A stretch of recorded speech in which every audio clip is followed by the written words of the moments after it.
যে ব্যবসাটার কথা আপনারা এখন চিন্তা করতেছেন, ছি, লজ্জা লাগে আপনাদের জন্য। টাকা নিয়ে কবরে নিয়ে যাবেন। যারা খাবার নিয়ে আসতেছে তাদেরকে ভুল বুঝায় এখানের বিভিন্ন লোক আছে যে তাদের গ্রামের দিকে নিয়ে যাচ্ছে, অথবা দেখা যাচ্ছে যে সেই গ্রামে আরো 10-12 বার খাবার পাইছে, কিন্তু তারপরে কিন্তু তারা তাদের গ্রামকে বাঁচানোর জন্য, তাদেরকে বাঁচানোর জন্য এই কাজগুলো করতেছে। অথচ অনেক মানুষ আছে যারা এখনো, যে গ্রামে এখন পর্যন্ত একটা ভোট মানুষ কিচ্ছু যায় নাই, তারা কিন্তু না খেয়ে আছে।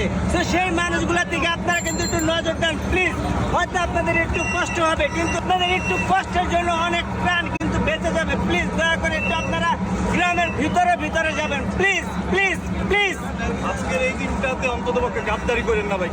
সেই 1971 সাল থেকে এই পর্যন্ত রাজাকারের অবস্থা মনে করেন আপনার জান, ওইগুলো বলতে যেতেছি না ভাই। যাই হোক, আপনারা যে আরে বন্যা নিয়ে যারা ব্যবসা করতেছেন, আপনাদের ব্যবসাটা একটু বন্ধ করেন।